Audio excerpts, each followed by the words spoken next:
kaburuji e demngal Pulaar e radio Jawol Sare. musidɓe tedduɓe ten ko radio Jawol Sare on calminama to gonne no gonirɗon kala joni meftande men e kaburuji meftande men kaburuji jamma hande jaten koye dendi Amatoure e kaburuji dowlaji dentudi e kaburuji international. bandiraɓe sehlaɓe heɗotoɓe radio Jawol Sare jam hira mon hande ko ñalawma aset tawri ko 17 lewru juin hitande ujunnaji ɗiɗi nogas jeegom meftande kaburuji meɗen ɗum noon kadi États-Unis puɗɗoɗen ha tugnade kadi ko winda toon to journal NBC News hono kanko Donald Trump en wayno ko hareji nan puɗɗo e hewde hakkude makko e tribunal uji ɗum noon en siftindon ko yontere ɓe juge goto gonɗo toon to Massachusetts wino wonde ko kanko Donald Trump fereji walla kalisaji ɗi fawi yimɓe ɗaɓɓoɓe visa ji surtout wiyete HB1 visa ɗum noon ko yimɓe harale ko en ingénieur uji aroɓe ɗo e leydi pour wiide alay sago fayru men temedere ujunere ɗum ɗo ko hunde nde ganduɗa en kanko Donald Trump ala hen droit ɗum ɗo kadi ko hunde nde ganduɗa ko abbinde ko fati impôt kadi ko congrès on wawi wadde ɗum en wayno ko Donald Trump ne fada administration mo ne fada pour wadde appel walla hanki kadi kanko Donald Trump fedditi nomde hono goɗɗo mennoɗo wonde avocat makko personnel hono kanko Tad Blanche won nomde ɗum yo won attorney general ɗum noon toppitiɗo ko fati justice leydi ɗum noon kadi ne wayno ko ma addude caɗele mawɗe saabu kanko Tad Blanche sibabu won gueɗe personnel ade o joguino Donald Trump o wawa wonde kadi tugnade hande démocrate en ñaawo walla ministre toppitiɗo ko fati justice leydi taw oɗon justice ene wawa rewde lawol taw kadi alamo wonen hande toon to Washington e ko ɗamina hono kamɓe Cour suprême maɓe jaltina ɗum noon hawanaki ɗo e balɗe garoji walla yontere aron nde kam ko fati en ñawoji hakke kenano wonano gas ɗeɗo ñawoji kadi ko ñawoji ene fadano e ma ɗeɗo ñawoji ne jeeya hen ñawore fati nde hono kanko Donald Trump yamiro nde wonno wiide wonde ko kala jibinaɗo ɗo en États-Unis so tawi jinaɓe muɗum ngala kayisaji mbawa wonde e citoyen ɗum noon ko yimɓe avocat ji toppitiɗo ko fati e immigration e toppitiɓe kadi ko fati civil liberty en wayno portin plan ɗum noon kadi ene wayno kono fada holko ɗum wayata kamɓe si Cour suprême ko ɓe miji hen hande toon to Washington e juge goto kadi fédéral kañum hoore mum yami salima oɗo sadio noon kamɓe toon to Alabama ɓe kutoro en gaz biyete nitrogène ɗum noon ko pour warde yimɓe ɗum noon ko kala ñawaɓe ñaawo war en wayno ko lieude hutorade pinguji ɗi kamɓe ɓe jiiɗi hutorade ko oɗo gaz ɗum noon ɓe wadde neɗɗo yeeso muɗum ha fekkora ha maya hen ɗum noon kamɓe juge fédéral goto salima ɗum hande toon to Washington kadi e ko anda e ñalawma walla anda hanki hono kamɓe toon to centre Kennedy centre toppitiɗo ko fate pini e pijirloji ene wayno ko inde Donald Trump yitama toon ɗum noon kadi ko yamirore o arde mabɓe kamɓe liggotoɓe toon to oɗon centre wiide wonde ko yoɓe keñu ko yaaci ɓe guitte inde Donald Trump ɗum noon e caggal nde ɗum ɗo ittande hono kanko goto e taniraɓe kanko ancien président John Kennedy o wi wonde ko ene wayno ko Donald Trump wawa winditade histoire leydi ndi e surtout wiide ne ɓeyde inde muɗum e centre uji ɗi ganduɗa kañum hoore mum ala foof teddugal ngal wawi waɗede hen ɗum noon ko tugnade e goto e taniraɓe kanko ancien président John Kennedy hande kadi toon to Washington juge goto en wayno kañum hoore mum wiyama wonde kañum wayno oɗo sadio woni si woni koye caɗele ɗum noon ko caggal nde kadi goto e yimɓe liggotoɓe makko ɓe mbi wonde ko kanko ñaawo omo waɗa gueɗe ɗi ganduɗa gueɗe ɗi jooɗani ɗum noon ko toon to bureau makko ko wawi wonde foof en wayno kanko oɗo juge biyeteɗo Eleanor Ross en wayno oɗo sadio kala ko fati ligguey makko e ko fati kadi kawuji ɗi kanko hoore makko ñawanno oɗo sadio ma won caɗele surtout kadi ko teskirino e kala ko ñawanno ko gueɗe ɗi ganduɗa en ko contre de kanko Donald Trump administration makko ɗum noon sibabu nde kanko hoore makko wiyede wonde won gueɗe ɗe waɗata bureau makko to en taw ko gueɗe ɗe ganduɗa jaadani ligguey makko walla ko jikkuji ɗi moƴƴani ɗum noon wawi addinimo oɗo sadio caɗele kanko oɗo juge biyeteɗo Eleanor Ross hande toon to Washington kadi ene wayno ko kumpo wonani wonne ɗiɗo business aji mawɗi kañumen compagnie ji mawɗi en gaddannoɓe ɗo en haraleɓe ingénieur uji ittuɗum caggal leydi caggal nde kanko Donald Trump yamirore administration makko wiide wonde ko kala gadda seeɗa ɗo en puɗɗiɗon visa ji visa ji biyeteɗe H1B ene wayno ko jomumen ma jooɓe temedere ujunere kono noon tawde ñaawo goto fédéral wiide wonde ɗum ɗo ko kanko Donald Trump wala ɗum ene wayno oɗon banggue ɗum ɗo fojjino koko dari donc ɗiɗon business aji pawinoɗe e kala ɓeeɗo haraleɓe ummotoɓe caggal leydi taw ko joguiɓe visa ji biyeteɗe H1B visa mumen en wayno koɗo sadio goni koye limbo sibabu nde liggueyaji ɗi ɓeeɗo haraleɓe mbaɗanno ene wayno koko darti oɗo sadio saabu ɓe mbawa dañan ɗumen visa ji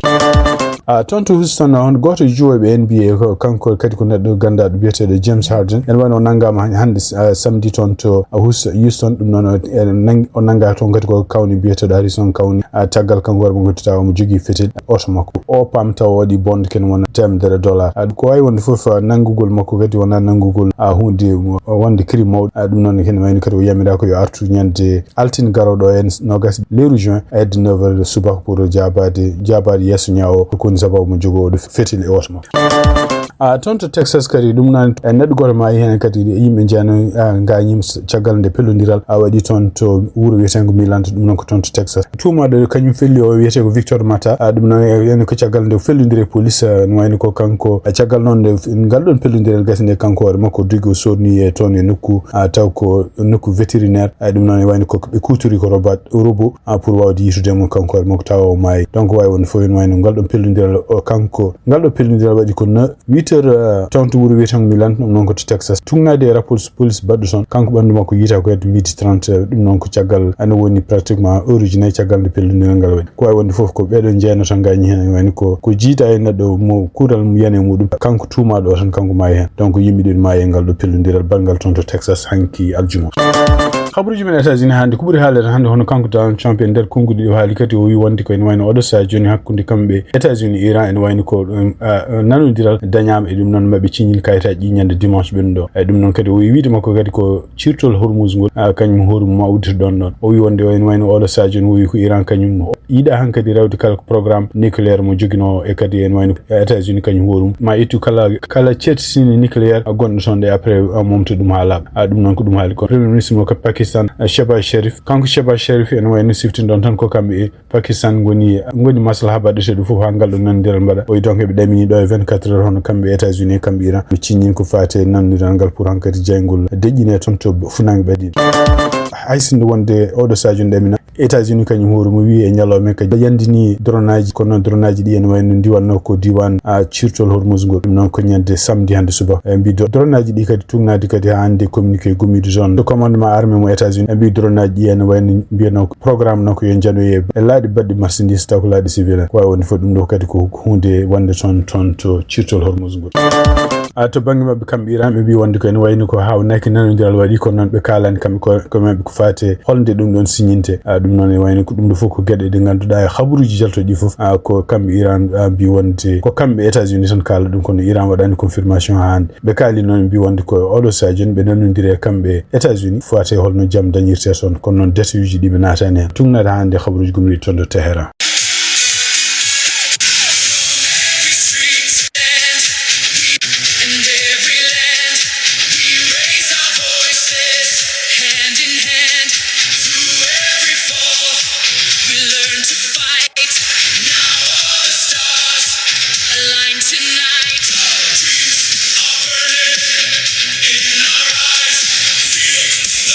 habruji men États-Unis dum non ko cekkitoden ko faate coupe du monde bado gondo ole sa joni nyala mudum dida wala nyala mudum tatam dum non hakkunde États-Unis Mexico e Canada donc nyala men ko sécurité ko hono kambe Brésil kambe potino e Maroc goto e mabbe fo bini goddon gotel kambe Qatar kadi be potino e Suisse dum non ko goto fo bini gotel ande nyala ma alkhamis nde hono kambe Mexico be potino e Afrique du Sud pi dum en 2-0 Corée du Sud potino e Tchèque dum non be pi Tchèque 2-1 Canada kanyum potino en Bosnia 1 partout en wayno États-Unis kanyum fi Paraguay 4 dum non ko Canada e Bosnia e États-Unis e Paraguay juno ko hanki hande o nyalawmen wayno ko sécurité joueur ko en ko Brésil contre Maroc nyalawmen ko adi dum kadi wayno ko Qatar kanyum horum fote Suisse 1 partout khabruji cakkiti ko faate matcha kunde kambe Haïti e Écosse résultat jaltude wayno ko Écosse fi Haïti 1-0 dum non gartu jango ate khabruji coupe du monde itanuji naji no gas jago dum non en wayno ko dum woni calendrier hande jango nyalawma dimanche Australie ma fote Turquie Allemagne ma fote kanyuma Croatie Netherlands kanyum hurma fote Japon Côte d'Ivoire ma fote Équateur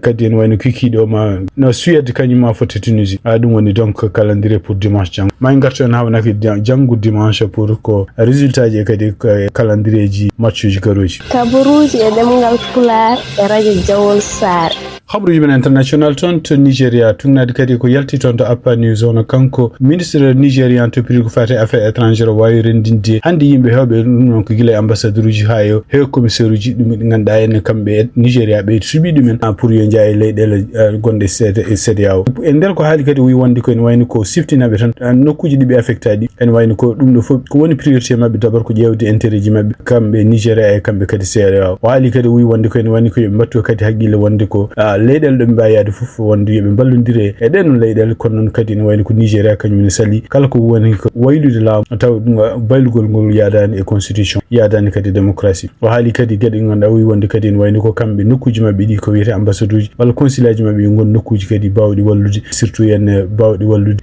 jokkodiral diplomatie taw ko surtout ko fate ngal o haali kadi wi wonde kadi yon won nokkuji kadi bawɗi wallude kala liggueyaji ganduɗa sohlade mabɓe taw ko liggueyaji ɗi ne jeeya ɗum noon ko kanko oɗo ministre debbo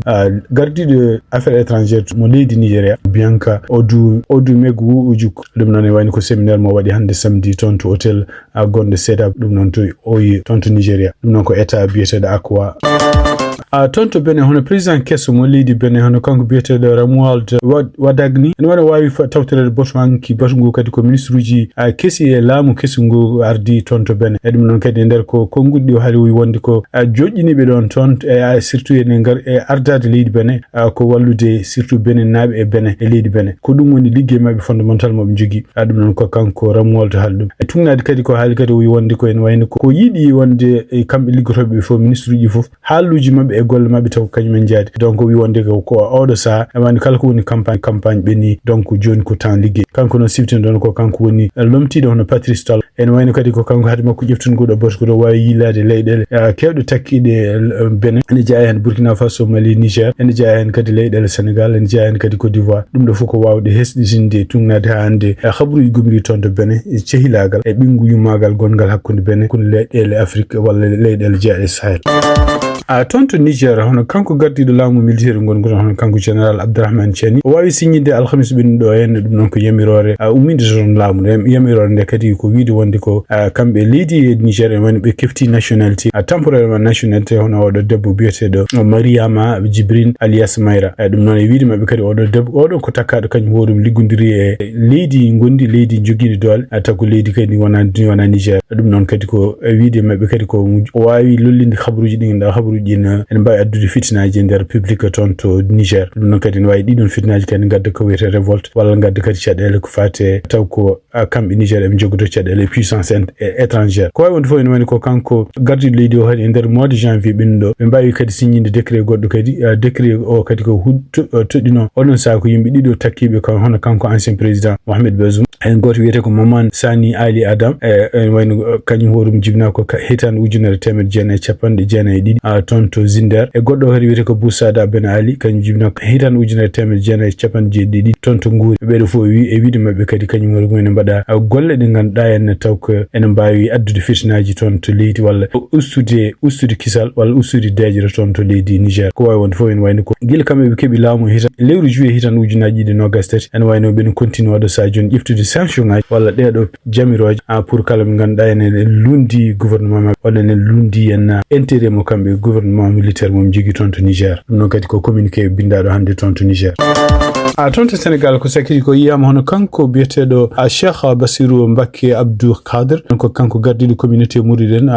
ari toon to Dakar ɗum noon to galle Youssou Ndour ɗum noon kadi gargol makko toon tugnata hande joguiɗo konngol makko ko siba yiddeɓe arde donade hono Youssou Ndour caggo cankugol El Hadji Elimane Ndour ɗum noon ko bamo Youssou Ndour e tugnade hande kadi communiqué ko waali wiide ɗum ɗo fof ko ma hollu kadi hono kamɓe ɗiɗo cehilagal gongal hakkude kamɓe famille Youssou Ndour e kamɓe kadi mouride en wonɓe toon to Touba e surtout kadi jotodiral gongal hakkude kanko Cheikh Bassirou Mbacké e kanko Youssou Ndour ɗum noon kadi ɗiɗo sahaji kamɓe ɗiɗo fof goni siftinde on kadi ko toon to Touba kadi ko goto e ardinoɓe toon maayi toon wayno ko délégation Youssou Ndour kadi yiyanoma toon ko wawi wonde fof en wayno ko kanko hoore makko yaɓi koyɗe makko ari toon hande toon to Dakar to galle Youssou Ndour kadi présentude condoléance e duwowuji makko fati cankugol bamo Youssou Ndour hande toon Sénégal en woni ko oɗo sa joni en continue haalede toon koko fate ɗeɗo capanɗe tati e jeeɗiɗi milliard franc CFA taw ko kañum horumo biyaɗe majji e nder balɗe e nder tan lebbi ɗiɗi ɗum noon kadi ko kalis panoɗo e pour wallude kena bo ujunere temedde jeegom wuuro dañde électricité oɗo kalis noon e surtout tugnade hanki kanko Ceerno Alassane Sall haaluji ɗi o haali wonde ene wayno ko kamɓe laamu makko kanko Ousmane Sonko nde woni laamu nde ko kamɓe mbanno ɗiɗon contrat e ɗiɗon contrat kadi oɗo kalis naati e leydi Sénégal kono noon e wayno ko ala hen fof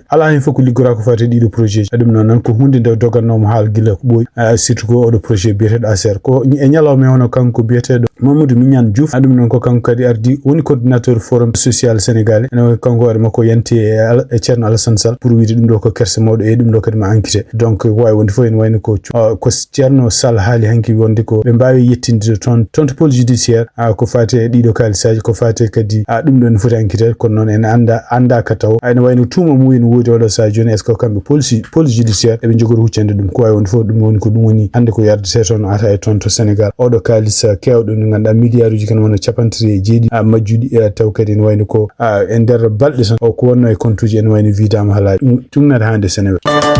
hande ton Sénégal kadi en wayno ko kambe yimbe Pastef wonnobe gouvernement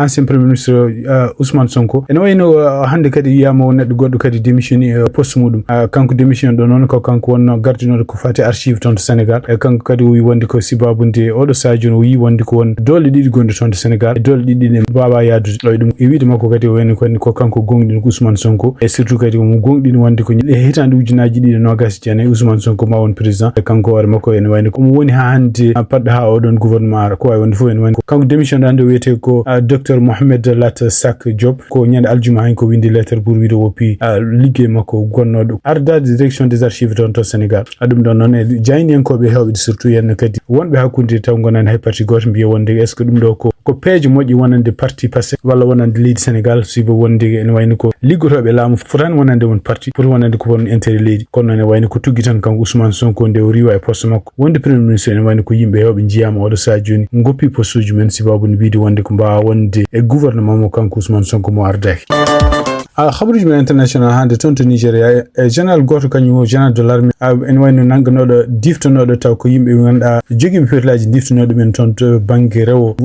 hirnangi leydi Nigeria en wayno wiyama maayi hande ton e maayi juude mabbe kanko odo general ko major general Rabi Aboubakar en wayno goto kanko jogino kongol gouvernement militaire ju tugi hitande ujunaji di sapoji ha hitande ujunaji sapoji di kanko non wonno ko retraite en wayno nangano ko e wuro makko taw ko kanko war makko danno sono to mo danno sono ton to nokku biyetedo Katsina dum non ko état gondo ton Katsina dum non ko état Katsina dum non ko lewbe don ko way wonde fo en wayno ko kabaru yalti hande wonde ko kanko war makko o ma e juude mabbe kanko